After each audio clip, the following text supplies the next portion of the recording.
ସକାଳର କାମ କରି ଶାନ୍ତି ଦେବୀ ବହୁତ ଥକା ଅନୁଭବ କରୁଥିଲେ। ତେଣୁ ସେ କିଛି ସମୟ ପାଇଁ ଟିଭି ଆଗରେ ବସି ନିଜର ପ୍ରିୟ କାର୍ଯ୍ୟକ୍ରମ ଦେଖିବାକୁ ଲାଗିଲେ। ଦିନ ସାରା କାମରୁ ଅଳ୍ପ ସମୟ ବାହାର କରି ଟିଭି ଦେଖିବା ତାଙ୍କୁ ବହୁତ ଭଲ ଲାଗୁଥିଲା। ତାଙ୍କ ସ୍ୱାମୀ ରାଜେଶ ବାବୁ ପାଖରେ ବସି ଖବରକାଗଜ ପଢୁଥିଲେ। ସେ ଟିଭି ଦେଖିବା ଆରମ୍ଭ ହୋଇ କରିଥିଲେ, ମାତ୍ର ହଠାତ୍ ଟିଭି ବନ୍ଦ ହୋଇଗଲା। ଶାନ୍ତି ଦେବୀ ଏହା ଦେଖି ଆଶ୍ଚର୍ଯ୍ୟ ହୋଇଗଲେ, କାରଣ ତାଙ୍କ ବୋହୂ ନେହା ହାତରେ ରିମୋଟ ଥିଲା। ସେ ହିଁ ଟିଭି ବନ୍ଦ କରିଥିଲା। ଶାନ୍ତି ଦେବୀ ଆଶ୍ଚର୍ଯ୍ୟ ହୋଇ ପଚାରିଲେ, ବୋହୂ, କଣ ହେଲା? ଟିଭି କାହିଁକି ବନ୍ଦ କଲ? ତାପରେ ନେହା କଠୋର ସ୍ୱରରେ କହିଲା, ମା, ଆପଣ ସାରା ଦିନ ଟିଭି ଦେଖନ୍ତି। ଆପଣଙ୍କୁ ଜଣା କି ବିଜୁଳି ବିଲ୍ କେତେ ଆସେ? ସେତେବେଳେ ରାଜେଶ ବାବୁ ଖବରକାଗଜ ମୁହଁ ଆଗରୁ ହଟାଇ କହିଲେ, ବୋହୂ, ଏହା କି ପ୍ରକାର କଥାବାର୍ତ୍ତା ତୁମ ଶାଶୁଙ୍କ ସହିତ? ଏବେ କଣ ସେ ଟିଭି ମଧ୍ୟ ଦେଖିପାରିବେ ନାହିଁ? ତାପରେ ନେହା କହିଲେ, ବାପା, ଆପଣଙ୍କୁ ତ ଜଣା ବିଜୁଳି ବିଲ୍ କେତେ ଆସେ। ଆପଣ ତ ସାରା ଦିନ ଖବରକାଗଜରେ ଡୁବି ରହନ୍ତି। ଆମକୁ ତ ଆମ ପିଲାମାନଙ୍କ ବିଷୟରେ ମଧ୍ୟ ଚିନ୍ତା କରିବାକୁ ପଡ଼େ। ଆଜିଠାରୁ ଏହି ରିମୋଟ ମୋ ପାଖରେ ରହିବ। ଟିଭି କେବଳ ସନ୍ଧ୍ୟାରେ ଚାଲିବ। ମୁଁ ନିଜେ ଆପଣଙ୍କୁ ରିମୋଟ ଦେବି। ଏହା କହି ନେହା ରିମୋଟ ନେଇ ନିଜ କୋଠରୀକୁ ଚାଲିଗଲା। ଶାନ୍ତି ଦେବୀ ଏହା ଶୁଣି ଯେମିତି ପଥର ହୋଇଗଲେ। ସେମାନେ ଏପର୍ଯ୍ୟନ୍ତ ବିଶ୍ୱାସ କରିପାରୁନଥିଲେ ଯେ ଯାହା ସେ ଶୁଣିଛନ୍ତି ତାହା ସତ୍ୟ ନା କିଛି ସ୍ୱପ୍ନ। ତାପରେ ରାଜେଶ ବାବୁ ତାଙ୍କ କାନ୍ଧରେ ହାତ ରଖିଲେ, କିନ୍ତୁ ଶାନ୍ତି ଦେବୀଙ୍କ ଆଖିରୁ ଲୁହ ବାହାରି ପଡ଼ିଲା। ସେ ନିଜ ସ୍ୱାମୀଙ୍କୁ କିଛି କହିବାକୁ ଚାହୁଁଥିଲେ, ମାତ୍ର ରାଜେଶ ବାବୁ ଶାନ୍ତି ଦେବୀଙ୍କୁ ଚୁପ୍ ରହିବାକୁ ଇସାରା କଲେ ଓ ନିଜେ ଚୌକିରେ ଆଖି ବନ୍ଦ କରି ଗଭୀର ଭାବନାରେ ବୁଡ଼ିଗଲେ। ପୁଅ ଓ ବୋହୂଙ୍କ ମନୋଭାବରେ ପରିବର୍ତ୍ତନ ସେ ବହୁ ଦିନ ଧରି ଅନୁଭବ କରୁଥିଲେ। ସେମାନଙ୍କର ବିନା କାରଣରେ ଝଗଡ଼ା, ଅଯଥା ଚିତ୍କାର ଓ ଚିଲ୍ଲାଇବା ଏବେ ନୀତିଦିନିଆ କଥା ହୋଇଯାଇଥିଲା।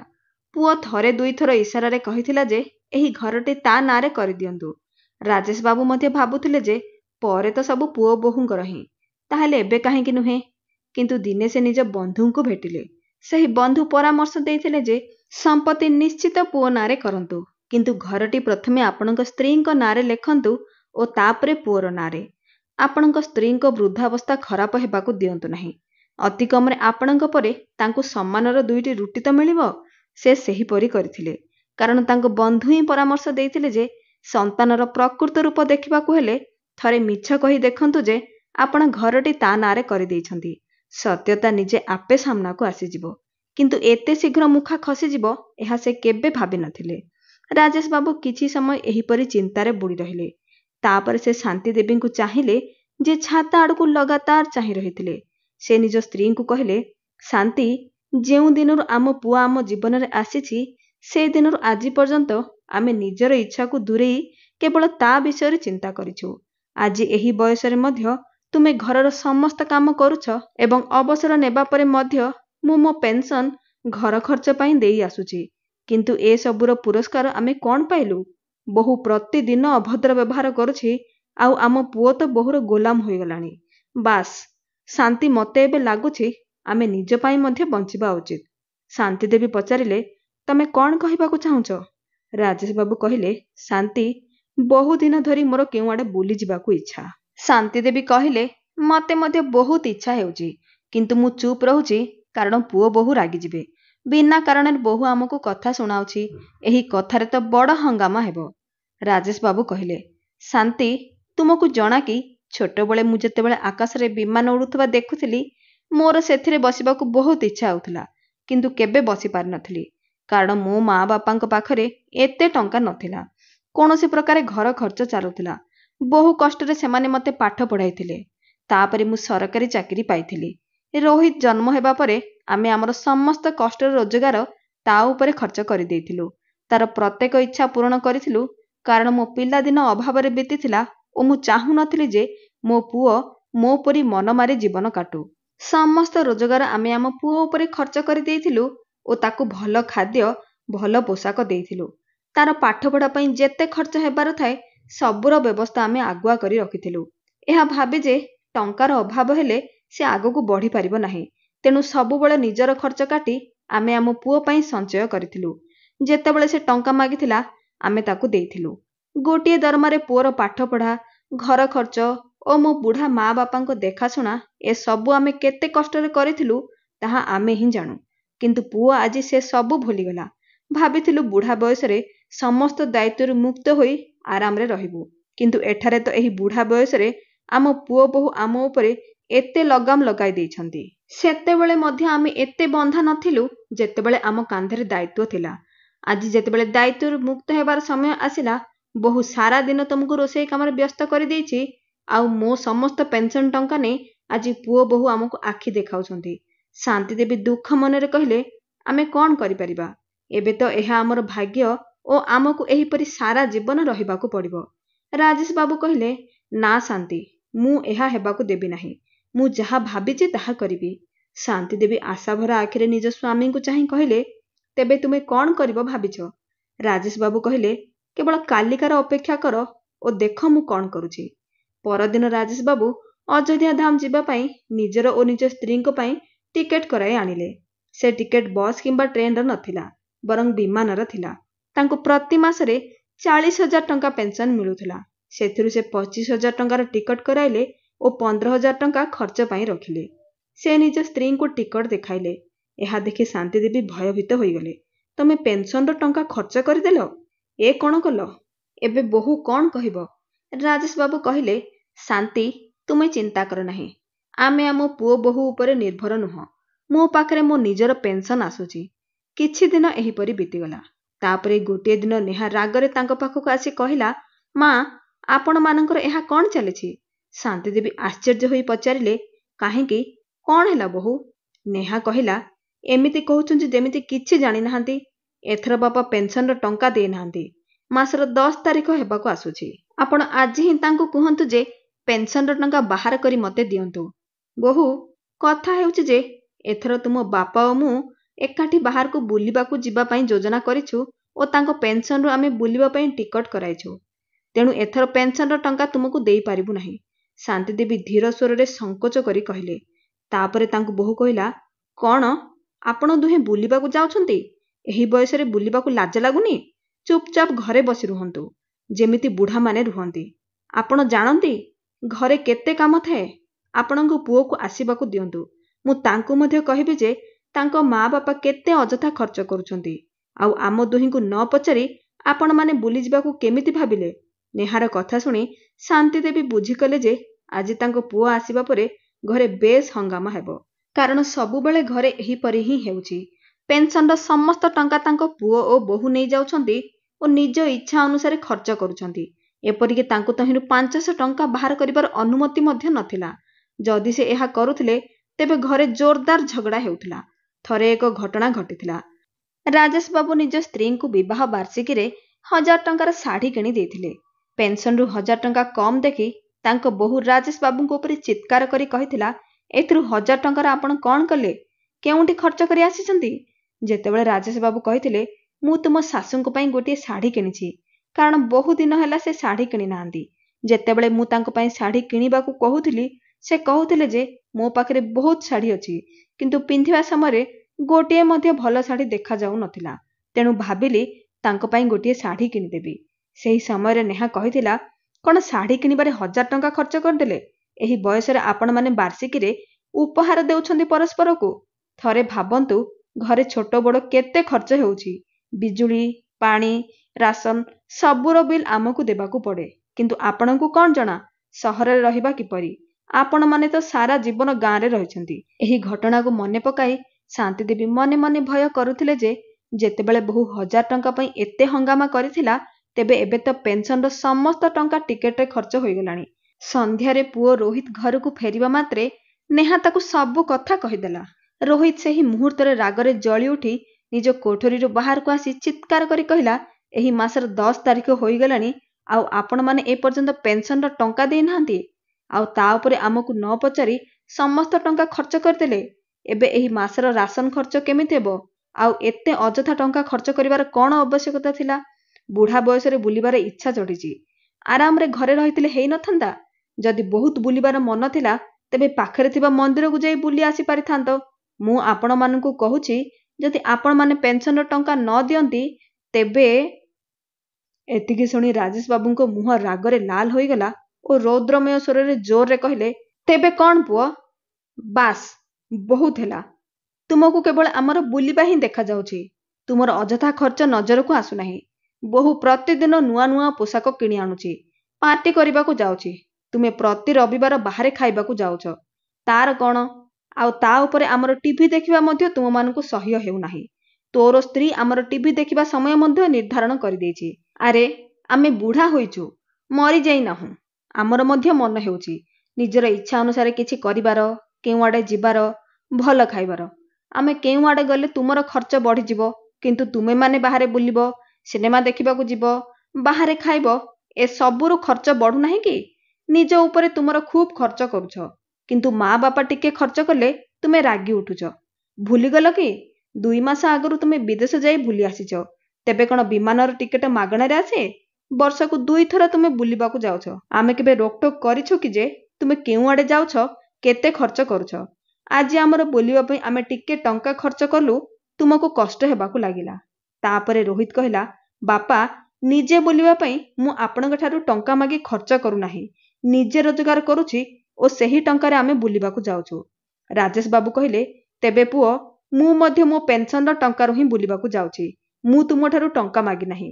ନିଜ ବାପାଙ୍କର ଏହି ଉତ୍ତର ପାଇ ରୋହିତ ରାଗରେ ତମ ହୋଇ କହିଲା, ଠିକ୍ ଅଛି ବାପା, ଯଦି ଆପଣ ବୁଲିବାର ଯୋଜନା କରିସାରିଛନ୍ତି, ତେବେ ଏତିକି ବୁଝି ନିଅନ୍ତୁ ଯେ ଏହି ଘରେ ମୁଁ ଆପଣଙ୍କୁ ମାଗଣାରେ ଖାଇବାକୁ ଦେବି ନାହିଁ। ଖର୍ଚ୍ଚ ପାଇଁ ଟଙ୍କା ତ ଆପଣଙ୍କୁ ଦେବାକୁ ପଡ଼ିବ, ନହେଲେ ଆପଣଙ୍କୁ ଖାଇବାକୁ ମିଳିବ ନାହିଁ। ମୋ ପାଖରେ ଏତେ ଟଙ୍କା ନାହିଁ ଯେ ଆପଣଙ୍କର ଖାଇବା ପିଇବା ମଧ୍ୟ ଚଳାଇବି, ଆଉ ଆପଣଙ୍କର ବୁଲିବା ଖର୍ଚ୍ଚ ମଧ୍ୟ। ଏତିକି କହି ରୋହିତ ନିଜ କୋଠରୀକୁ ଚାଲିଗଲା। ସେହି ସମୟରେ ତାଙ୍କ ବୋହୂ ନେହା କହିଲା, ଆପଣ କେବେ ଭାବିଛନ୍ତି କି ଆପଣଙ୍କ ପୁଅ ଦିନସାରା କେତେ ପରିଶ୍ରମ କରେ ଆଉ ତାପରେ 2 ପଇସା ଘରକୁ ଆଣେ? ଆମେ କିଛି ଦିନ ବିଦେଶ ଯାଇ ବୁଲି ଆସିଲୁ, ତାହା ଆପଣଙ୍କୁ ଦେଖାଗଲା, କିନ୍ତୁ ଏହା ଦେଖାଯାଉ ନାହିଁ ଯେ ଆପଣଙ୍କର 2ଟି ନାତି ଅଛନ୍ତି। ସେମାନଙ୍କ ଭବିଷ୍ୟତ ପାଇଁ ମଧ୍ୟ କିଛି ଟଙ୍କା ସଞ୍ଚୟ କରି ରଖନ୍ତୁ। ବାସ୍, ଏହି ବୁଢ଼ା ବୟସରେ ଟଙ୍କା ଉଡ଼ାଇବାରେ ଲାଗିଛନ୍ତି। ଏବେ କେଉଁଆଡ଼େ ବୁଲିଯିବାର ଆବଶ୍ୟକତା ନାହିଁ। ଚୁପଚାପ ଘରେ ହିଁ ରୁହନ୍ତୁ ଆଉ ଘରର କଥା ବୁଝନ୍ତୁ। ଆଉ ବିନା କାରଣରେ ଏହି ବୟସରେ ବାହାରକୁ ଗଲେ ଯଦି ବୁଲି ବୁଲି କେଉଁଠି ଅସୁସ୍ଥ ହୋଇ ଫେରି ଆସନ୍ତି, ତେବେ ମୁଁ ଆପଣମାନଙ୍କର ସେବା କରିପାରିବି ନାହିଁ। ତାପରେ ଗୋଟିଏ କୋଣରେ ପଡ଼ି ରହିବେ। ରାଜେଶ ବାବୁ କହିଲେ, କାହିଁକି ବୋହୂ? ଘରେ ରହି ତୁମ ଶାଶୁ ଦିନସାରା କାମ କରୁନାହାନ୍ତି କି? ବାହାରକୁ ବୁଲିବାକୁ ଗଲେ ତୁମକୁ ଲାଗୁଛି ସେ ଅସୁସ୍ଥ ହୋଇଯିବେ? ରାଜେଶ ବାବୁଙ୍କ କଥା ଶୁଣି ନେହା ମୁହଁ ଫୁଲାଇ ନିଜ କୋଠରୀକୁ ଚାଲିଗଲା। ଶାନ୍ତି ଦେବୀ ନିଜ ପୁଅ ଓ ବୋହୂଙ୍କ କଥା ଶୁଣି ଆଶ୍ଚର୍ଯ୍ୟ ହୋଇ ଠିଆ ହୋଇ ରହିଥିଲେ। ତାଙ୍କ ଆଖିରୁ ଲୁହ ବାହାରି ପଡ଼ିଲା। ସେମାନେ ବୁଝିପାରୁନଥିଲେ ଯେ କ'ଣ କରିବେ। କିଛି ସମୟ ପରେ ଶାନ୍ତି ଦେବୀ ନିଜ ସ୍ୱାମୀ ରାଜେଶ ବାବୁଙ୍କୁ କହିଲେ, ଶୁଣ, ବୁଲିବାକୁ ଯିବା କଥାରେ ତ ଘରେ ହଙ୍ଗାମା ହୋଇଗଲା।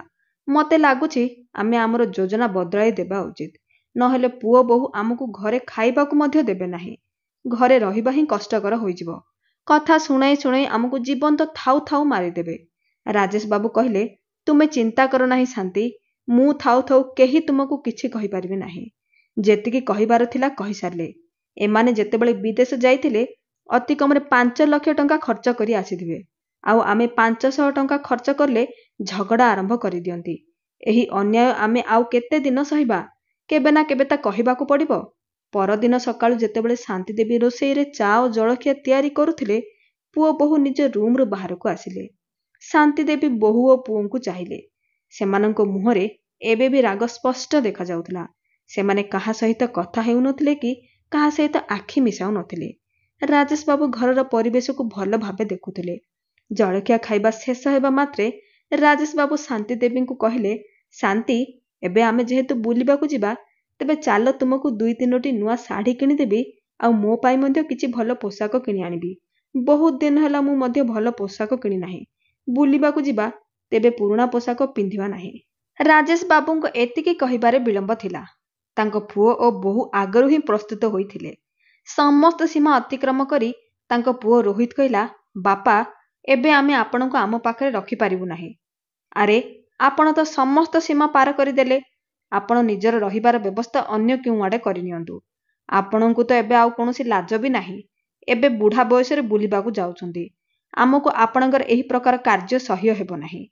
ରାଜେଶ ବାବୁ କହିଲେ, ପୁଅ, ଆମେ ନିଜର ରହିବାର ବ୍ୟବସ୍ଥା କେଉଁଆଡ଼େ କାହିଁକି କରିବୁ? ଏହା ଆମର ଘର।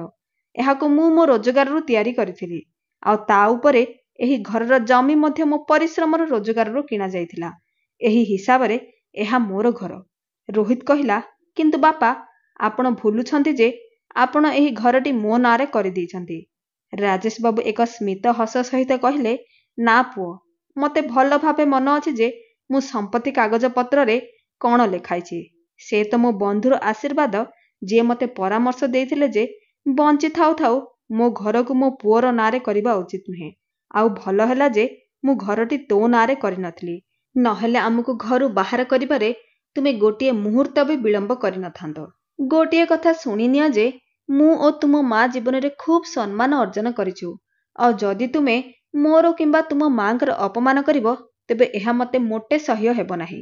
ତେଣୁ ଆଜି ମୁଁ ନିଷ୍ପତ୍ତି ନେଇଛି ଯେ ତୁମେ ଉପର ମହଲାକୁ ସ୍ଥାନାନ୍ତର ହୋଇ ନିଜର ଅଲଗା ଘର କରିନିଅ, ଆଉ ମୋତେ ପ୍ରତି ମାସରେ 10,000 ଟଙ୍କା ଘର ଭଡ଼ା ଦିଅ, କିମ୍ବା ତୁମେ ଅନ୍ୟ କୌଣସି ଘର ମଧ୍ୟ ଖୋଜିପାର। ମୋତେ ତାର କୌଣସି ଆପତ୍ତି ନାହିଁ। ଆଜି ମାସର 20 ତାରିଖ। ତୁମ ପାଖରେ 30 ତାରିଖ ପର୍ଯ୍ୟନ୍ତ ସମୟ ଅଛି। ଭାବି ଉତ୍ତର ଦିଅ। ମୁଁ ସେହି ଅନୁସାରେ ଆଗକୁ ଭାବିବି। ଏବେ ନିଷ୍ପତ୍ତି ତୁମର। ନେହା କହିଲା, ଯଦି ଆପଣ ଆମକୁ ଏହି ଘରୁ ବାହାର କରିଦେବେ, ତେବେ ଏତେ ବଡ଼ ଘର କ'ଣ କରିବେ? ଆଉ ଏହି ବୁଢ଼ା ବୟସରେ ଆପଣମାନଙ୍କର ଦେଖାଶୁଣା କିଏ କରିବ? ଆମେ ତ ଆପଣଙ୍କର ପୁଅ ବୋହୂ। ଶେଷରେ ତ ଆମେ ହିଁ ଆପଣଙ୍କ କାମରେ ଆସିବୁ। ରାଜେଶ ବାବୁ କହିଲେ, ଆରେ ଏବେ ତ ଆମର ହାତ ଗୋଡ଼ ଚାଲୁଛି, ହେଲେ ବି ତୁମେମାନେ ଆମକୁ ଏ ପ୍ରକାର ବ୍ୟବହାର ଦେଖାଉଛ। ଯେତେବେଳେ ଆମେ ପୂରାପୂରି ତୁମ ଉପରେ ନିର୍ଭର ହେବୁ, ତେବେ ତୁମେ ଆମକୁ ଭୋକିଲା ହିଁ ମାରିଦେବ। ଏବେ ଯଦି ନିଜର ଟଙ୍କା ଖର୍ଚ୍ଚ କରିବାକୁ ହେବ, ତେବେ ତୁମର କଥା କାହିଁକି ସହିବୁ? ଏହି ବୟସରେ ଚଳିବା କଥା ଯଦି କହୁଛ, ତେବେ ଏତେ ବଡ଼ ଘର ଅଛି। ଏହି ଘରେ ମୁଁ 2 ଜଣ ଭଡ଼ାଟିଆଙ୍କୁ ଆରାମରେ ରଖିପାରିବି। ଆଉ ଚାକରାଣୀ ମିଳିବା କୌଣସି କଷ୍ଟ କଥା ନୁହେଁ। ରାନ୍ଧିବା ପାଇଁ ଓ ଘରର ଅନ୍ୟାନ୍ୟ କାମ ପାଇଁ ଆମେ ଚାକରାଣୀ ରଖିବୁ। ଆମର ପେନ୍ସନରୁ ଆମେ ଆମର ବୃଦ୍ଧାବସ୍ଥା ଆରାମରେ କାଟିପାରିବୁ। ତୁମେ ଆମର ଚିନ୍ତା କର ନାହିଁ। ଏହି କଥା ଶୁଣି ରୋହିତ ଓ ନେହା ହତବାକ୍ ହୋଇ ରହିଗଲେ। ଚାଲ ଶାନ୍ତି, ଆମେ କିଣାକିଣି କରିବାକୁ ଯିବା। ଏହା କହି ରାଜେଶ ବାବୁ ନିଜ ସ୍ତ୍ରୀଙ୍କ ହାତ ଧରି ବଜାରକୁ ଚାଲିଗଲେ। ରାଜେଶ ବାବୁଙ୍କ ଏହି ଉତ୍ତର ଶୁଣି ତାଙ୍କ ପୁଅ ଓ ବୋହୂଙ୍କ ପାଦ ତଳୁ ମାଟି ଖସିଗଲା। ସେମାନେ ବିଶ୍ୱାସ କରିପାରୁନଥିଲେ ଯେ ତାଙ୍କ ବାପା ଏପରି ମଧ୍ୟ କିଛି କରିପାରନ୍ତି। ସନ୍ଧ୍ୟା ସମୟରେ ସେମାନେ ନିଜ ପାଇଁ ମନପସନ୍ଦ ପୋଷାକ କିଣି ଆଣିଲେ। କିନ୍ତୁ ତାଙ୍କ ବୋହୂ ନେହା ଏବେ ଚୁପ୍ ରହିବା ହିଁ ଉଚିତ ମନେକଲା। ତାକୁ ବୁଝା ପଡ଼ିଗଲା ଯେ ଯଦି ସେ ଏବେ କିଛି କହିବ, ତେବେ ତାଙ୍କ ଶ୍ୱଶୁର ଆଉ 2-4ଟି କଥା ଶୁଣାଇଦେବେ। ପରଦିନ ରାଜେଶ ବାବୁ ଓ ଶାନ୍ତି ଦେବୀ ବିମାନରେ ବସି ଅଯୋଧ୍ୟା ଧାମ ଯାତ୍ରାକୁ ଯିବାକୁ ଥିଲେ। ସେମାନେ ବହୁତ ଖୁସି ଥିଲେ, କାରଣ ସେମାନେ ପ୍ରଥମ ଥର ପାଇଁ ବିମାନରେ ବସିବାର ସ୍ୱପ୍ନ ପୂରଣ କରିବାକୁ ଯାଉଥିଲେ। ସକାଳ ସମୟରେ ସେମାନେ ଦୁହେଁ ପ୍ରସ୍ତୁତ ହୋଇ ନିଜ ବ୍ୟାଗ୍ ଧରି ବାହାରକୁ ବାହାରିବା ମାତ୍ରେ ନିଜ ପୁଅ ବୋହୂଙ୍କୁ ଡାକି କହିଲେ, ଆମେ 10 ଦିନ ପରେ ଫେରିବୁ। ତା ପର୍ଯ୍ୟନ୍ତ ତୁମେ ନିଜର ବ୍ୟବସ୍ଥା କରିନିଅ। ଏତିକି କହି ସେମାନେ ଦୁହେଁ ଏୟାରପୋର୍ଟ ଆଡ଼େ ଚାଲିଗଲେ। ଏୟାରପୋର୍ଟରେ ବିମାନ ଦେଖି ସେମାନେ ଭିତରେ ଭିତରେ ବହୁତ ଖୁସି ଅନୁଭବ କରୁଥିଲେ। ଆଉ ନିଜ ସ୍ତ୍ରୀଙ୍କୁ କହିଲେ, ବିମାନ ତ ସତରେ ବହୁତ ବଡ଼। ଆକାଶରେ ଉଡ଼ୁଥିବା ଦେଖିଲେ ଲାଗୁଥିଲା ଏହା ବହୁତ ଛୋଟ ଜିନିଷ, କିନ୍ତୁ ଆଜି ସାମ୍ନାରୁ ଦେଖି ଜଣାପଡ଼ିଲା ଯେ ଏହା ସତରେ କେତେ ବଡ଼। ଯେତେବେଳେ ସେମାନେ ଅଯୋଧ୍ୟା ଧାମରେ ପହଞ୍ଚିଲେ, ସେଠାରେ ପହଞ୍ଚି ସେମାନେ ମନ୍ଦିରରେ ଦର୍ଶନ କଲେ, ଆଉ ତାପରେ ଆଖପାଖ ଜାଗାକୁ ବୁଲିବାକୁ ଗଲେ। ଶାନ୍ତି ଦେବୀ କହିଲେ, ସତରେ ଏହି ଦିନ ଆମ ଜୀବନର ସବୁଠାରୁ ଭଲ ଦିନ, ଯେତେବେଳେ ଆମେ ପରସ୍ପର ସହିତ ଏତେ ଭଲ ସମୟ ଅତିବାହିତ କରୁଛୁ। ରାଜେଶ ବାବୁ କହିଲେ, ଶାନ୍ତି, ଆମେ ବୁଢ଼ା ହୋଇଗଲୁ, ତେବେ କ'ଣ ହେଲା? ଆମ ମନରେ ତ ଇଚ୍ଛା ଅଛି ନା। ବୃଦ୍ଧାବସ୍ଥା ଆସିବା ସହିତ ଆମର ଇଚ୍ଛାଗୁଡ଼ିକ ତ ମରିଯାଇ ନାହିଁ। ଭଲ ଖାଇବା, ଭଲ ପିନ୍ଧିବା ଓ ବୁଲିବାର ଇଚ୍ଛା ତ ଆମ ମନରେ ମଧ୍ୟ ଅଛି। କିନ୍ତୁ ଆଜିକାଲିର ପିଲାମାନଙ୍କୁ ଲାଗୁଛି ଯେ ବୃଦ୍ଧାବସ୍ଥା ଆସିଗଲେ ଜୀବନ ହିଁ ଶେଷ ହୋଇଗଲା। ଭଗବାନଙ୍କ କୃପା ଯେ ଏବେ ବି ଆମେ ପେନ୍ସନ୍ ପାଉଛୁ। ଆଜି ଏହି ପେନ୍ସନର ଦାମରେ ମୁଁ ମୋ ପିଲାମାନଙ୍କ ସାମ୍ନାରେ କହିପାରୁଛି। କିନ୍ତୁ ମୋତେ ସେହି ମା ବାପାଙ୍କ ବିଷୟରେ ଚିନ୍ତା ହୁଏ, ଯେଉଁମାନେ ସବୁକିଛି ନିଜ ପିଲାମାନଙ୍କ ଉପରେ ଖର୍ଚ୍ଚ କରିଦିଅନ୍ତି, ଆଉ ବୃଦ୍ଧାବସ୍ଥା ପାଇଁ ନିଜ ପାଖରେ କିଛି ରଖନ୍ତି ନାହିଁ। ସେମାନେ କେମିତି ନିଜର ବୃଦ୍ଧାବସ୍ଥା କାଟୁଥିବେ, ଯେତେବେଳେ ତାଙ୍କ ପିଲାମାନେ ଗୋଟିଏ ଗୋଟିଏ ଜିନିଷ ପାଇଁ ତାଙ୍କୁ ତାଗିଦ କରୁଥିବେ। ଅଯୋଧ୍ୟା ଧାମ ତ ବହୁତ ଦୂରର କଥା। ଆମ ପୁଅ ତ ଆଜି ପର୍ଯ୍ୟନ୍ତ ଆମକୁ ପାଖରେ ଥିବା କୌଣସି ମନ୍ଦିରକୁ ବି ନେଇଯାଇ ନାହିଁ। ଏସବୁ କଥା ଛାଡ଼ିଦିଅ ଶାନ୍ତି। ଆମେ ଏଠାରେ ଆରାମରେ କିଛି ଦିନ ଅତିବାହିତ କରିବା, ଆଉ ତାପରେ ଘରକୁ ଯିବା। ଦେଖୁ ଦେଖୁ 10 ଦିନ ବିତିଗଲା। ତାପରେ ଯେତେବେଳେ ସେମାନେ ଘରକୁ ଫେରିଲେ, ସେମାନଙ୍କୁ ଦେଖି ରୋହିତ ଓ ନେହା ଦୌଡ଼ି ଆସି ତାଙ୍କ ପାଖରେ ପହଞ୍ଚି ତାଙ୍କ ପାଦ ତଳେ ପଡ଼ିଗଲେ ଆଉ କହିଲେ, ବାପା, ଆମକୁ କ୍ଷମା କରିଦିଅନ୍ତୁ। ଆମର ଭୁଲ ହୋଇଗଲା। ଆପଣ ଏହି ଘରେ ଯେମିତି ରହିବାକୁ ଚାହାନ୍ତି ସେମିତି ରୁହନ୍ତୁ।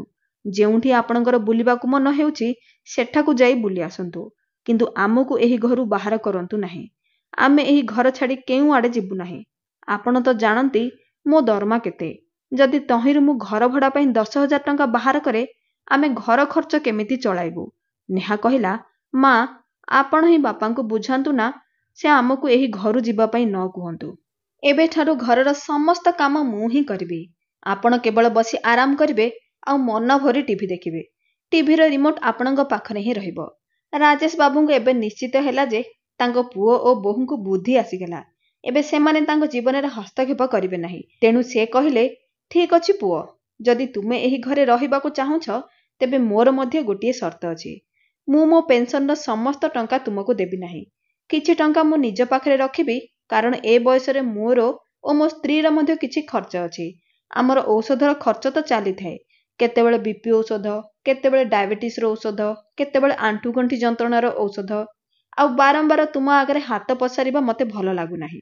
ନିଜର ହିଁ ଟଙ୍କା ପାଇଁ ମୁଁ ତୁମ ଉପରେ ନିର୍ଭର ରହୁଛି। ଏହା ମୋତେ ଗ୍ରହଣ ନାହିଁ। ରୋହିତ କହିଲା, ନା ବାପା, ଆପଣ ଏପରି କଥା କାହିଁକି କହୁଛନ୍ତି? ଆପଣଙ୍କୁ ଯେମିତି ଠିକ୍ ଲାଗୁଛି ସେମିତି କରନ୍ତୁ। ତାପରେ ରୋହିତ ନେହାକୁ କହିଲା, ନେହା, ତୁମେ ଏଠାରେ ଠିଆ ହୋଇ କ'ଣ କରୁଛ? ଶୀଘ୍ର ମା ବାପାଙ୍କ ପାଇଁ ଚା ତିଆରି କରି ଆଣ। ସେମାନେ ଥକି ଯାଇଥିବେ।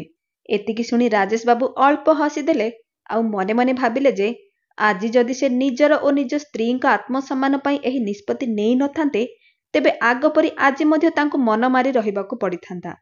କେତେବେଳେ ଜୀବନରେ ନିଜ ପାଇଁ କିଛି କଠୋର ନିଷ୍ପତ୍ତି ନେବାକୁ ପଡ଼େ। ସ୍ୱାର୍ଥପର ହେବାରେ ମଧ୍ୟ କୌଣସି ଦୋଷ ନାହିଁ। ଏହା ତ ସମାଜ। ସମାଜ ତ କିଛି ନା କିଛି କହିବ ହିଁ। କିନ୍ତୁ ଯଦି ନିଜ ହାତରେ ଟଙ୍କା ଅଛି ତେବେ ଆମେ ନିଜର ଏତିକି ସମ୍ମାନ ତ ରଖିବା ଉଚିତ ଯେ କେହି ଆମକୁ କିଛି କହି ନ ପାରୁ ଆଉ ନିଜର ଟଙ୍କାର ଦମରେ ଆମେ ଆମର ଜୀବନକୁ ଆତ୍ମସମ୍ମାନ ସହିତ ବଞ୍ଚିପାରିବା।